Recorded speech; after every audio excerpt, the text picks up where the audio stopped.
দিদি শুরু করেন, বসেন বসেন। শুরু করব। সম্মানিত সাংবাদিক বন্ধুগণ, আপনারা সকলে জানেন যে এবার নির্বাচন অনুষ্ঠিত হয়েছে। সংবিধান সংস্কার পরিষদ গঠনের জন্য গণভোট এবং সংসদ গঠনের জন্য একটি ভোট হয়েছে। আমরা বিরোধী দলের পক্ষ থেকে সবসময় সংবিধান সংস্কার পরিষদ গঠনের জন্য এবং গণভোটের রায়কে মেনে নেওয়ার জন্য সরকার দলের কাছে আহ্বান জানিয়েছি। সরকার দল সংবিধান সংস্কার করার জন্য একটা কমিটির ব্যাপারে আমাদেরকে প্রস্তাব দিয়েছিল। আমরা শুরুর সময় থেকেই সংশোধনের জন্য একটি প্রস্তাব দিয়েছিল। আমরা শুরুর সময় থেকেই সংশোধন কমিটিতে নয় বরং সংস্কার পরিষদের কমিটির জন্য আমরা আহ্বান জানিয়েছি। ইতিমধ্যে সংবিধান সংশোধনের জন্য সরকার দলের পক্ষ থেকে একটি কমিটি ঘোষণা করা হয়েছে। তার প্রেক্ষিতে আমরা সেই কমিটিতে অংশগ্রহণ করব না এবং সেই কমিটিতে আমাদের নৈতিক সমর্থন নেই বিধায় আমরা বিরোধী দলের পক্ষ থেকে ওয়াকআউট করে বেরিয়ে এসেছি। এই মুহূর্তে সেই সম্পর্কে আপনাদের সামনে বক্তব্য উপস্থাপন করবেন মাননীয় বিরোধী দলীয় নেতা জনাব ডক্টর শফিকুর রহমান। আসসালামু আলাইকুম রহমতুল্লাহ। সাংবাদিক বন্ধুগণ, আপনারা সবাই জানেন সুদীর্ঘ 15.5 বৎসর বাংলাদেশের জনগণ ভোটের অধিকার সহ তাদের সকল মৌলিক অধিকার থেকে বঞ্চিত ছিল। 14 সালের ভোটটি ছিল একেবারেই ভোটারবিহীন। 18 সালের ভোটটি ছিল মিডনাইট ইলেকশন। ভোটের আগের রাতেই সব শেষ করে ফেলা হয়েছিল। আর 24 সালের ইলেকশন ছিল আমি এবং দামি। এই 24 সালের নির্বাচনের পর আমাদের ছাত্র তরুণ যুব সমাজের ন্যায্য একটা দাবি, সেই দাবি নিয়ে তারা যখন মাঠে এসেছিল তখন অতীতের ফেসিবাদী কায়দায় তাদের সেই দাবিকে দমিয়ে দেওয়ার চেষ্টা করা হয়েছিল। তাতে যুব সমাজ রুখে দাঁড়িয়েছিল এবং তাদের উপরে নির্মমভাবে হত্যাযজ্ঞ চালিয়ে দেওয়া হয়েছিল। সারা দেশবাসী নারী পুরুষ সবাই তখন তাদের পাশে এসে দাঁড়ালো। তুমুল আন্দোলনের মুখে ফ্যাসিবাদী সরকার 24-এর 5ই আগস্ট দেশ থেকে পালিয়ে গেল ক্ষমতা ছেড়ে। এরপরে বহু প্রত্যাশিত একটি নির্বাচন হলো এবছরের 12ই ফেব্রুয়ারি। একই দিনে আপনারাও সবাই 2টা ভোট দিয়েছেন। এখন যারা সংসদে আছেন তারাও সবাই 2টা করে ভোট দিয়েছেন। সবার হাতে 2টা করে ব্যালট দেওয়া হয়েছিল। কোথাও থেকে একটা রিপোর্ট আসে নাই যে ব্যালট যখন 2টা হাতে দেওয়া হয়েছে তখন বলেছে না আমি একটা নেব আর একটা নেব না।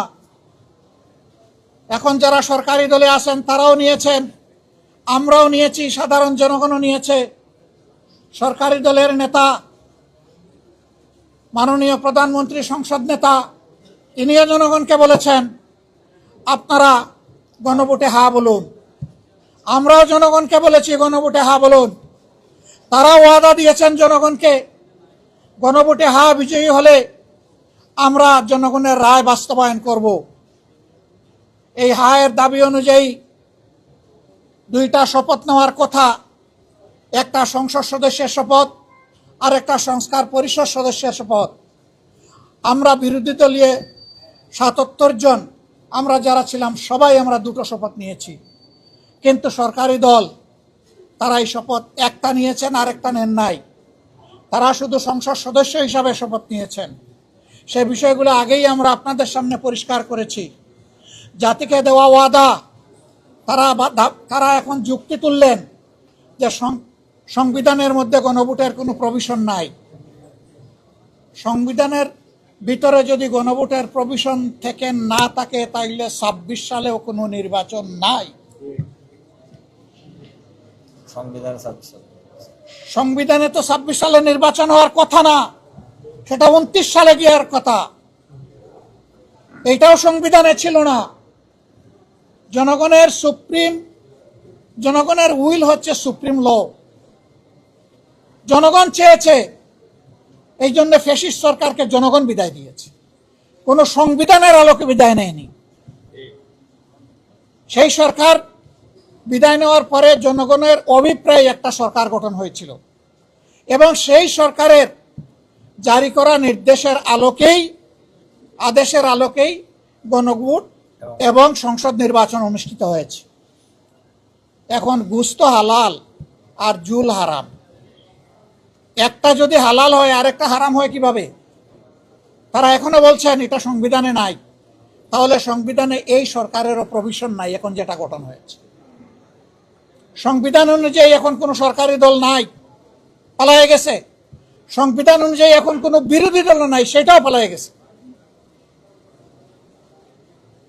আপনি সংসদ মানবেন, সরকার মানবেন, জনগণের অভিপ্রায়ের এক অংশ মানবেন, আরেক অংশ মানবেন না, গণভোটকে অস্বীকার করবেন, বলবেন 51% মানুষ আমাদেরকে ভোট দিয়েছে।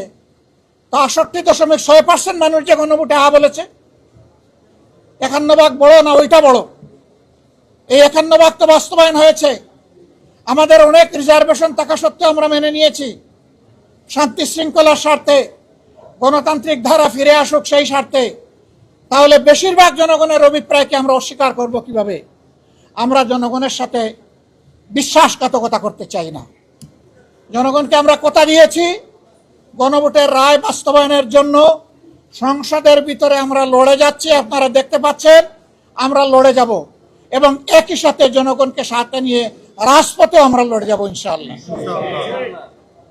এ দাবি বাস্তবায়ন না হওয়া পর্যন্ত আমাদের অবস্থান অপরিবর্তিত, আমাদের লড়াই চলবে এবং আমরা বিশ্বাস করি কখনো কোনো জনপদে জনগণের অভিপ্রায় বা রায় কখনো বৃথা যায় না, সেটাই শেষ পর্যন্ত বাস্তবায়িত হবে ইনশাআল্লাহ।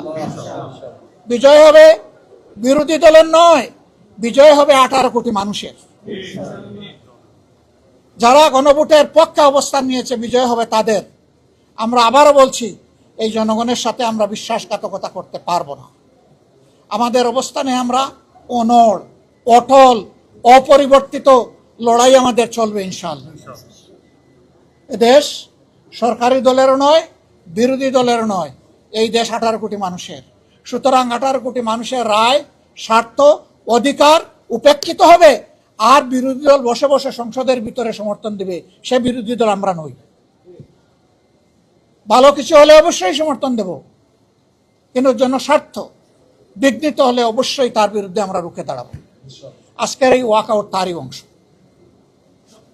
আপনারা সাথে থাকবেন, আপনাদেরকে সাথে নিয়েই আমরা জনগণের এই রায় বাস্তবায়ন করব, এই দাবি আদায় করব ইনশাআল্লাহ।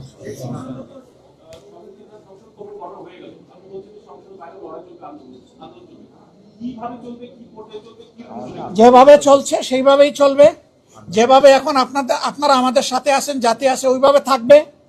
আপনাদের মনে থাকার কথা, 94 সালে আমরা অনুরোধ করেছিলাম কেয়ারটেকার সরকার বাস্তবায়ন করার জন্য। তখনকার সরকার এটা আমলে নেয় নাই। আমরা আন্দোলন করেছি, সংসদের ভিতরে করেছি, বাইরে করেছি। শেষ পর্যন্ত ওই সরকার আরেকটা পার্লামেন্ট গঠন করে একটা মাত্র বিল পাশ করে বিদায় নিয়েছিল।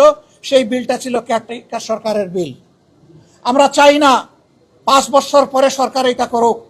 আমরা চাই সরকার তাদের দেওয়া ওয়াদায় ফিরে আসুক, জনগণকে সম্মান করুক, অবিলম্বে তা বাস্তবায়ন করুক। এবং জনগণ এখন যে একটা অস্বস্তির মধ্যে আছে, এইটা থেকে সরকারি দলের দায়িত্ব হচ্ছে জনগণকে অস্বস্তি থেকে মুক্তি দেওয়া। আমরা সেটাই তাদের কাছে চাই। ধন্যবাদ আপনাদেরকে। সবাই ভালো থাকবেন। আল্লাহ হাফেজ। বাংলাদেশ জিন্দাবাদ। আসসালামু আলাইকুম ওয়া রাহমাতুল্লাহ।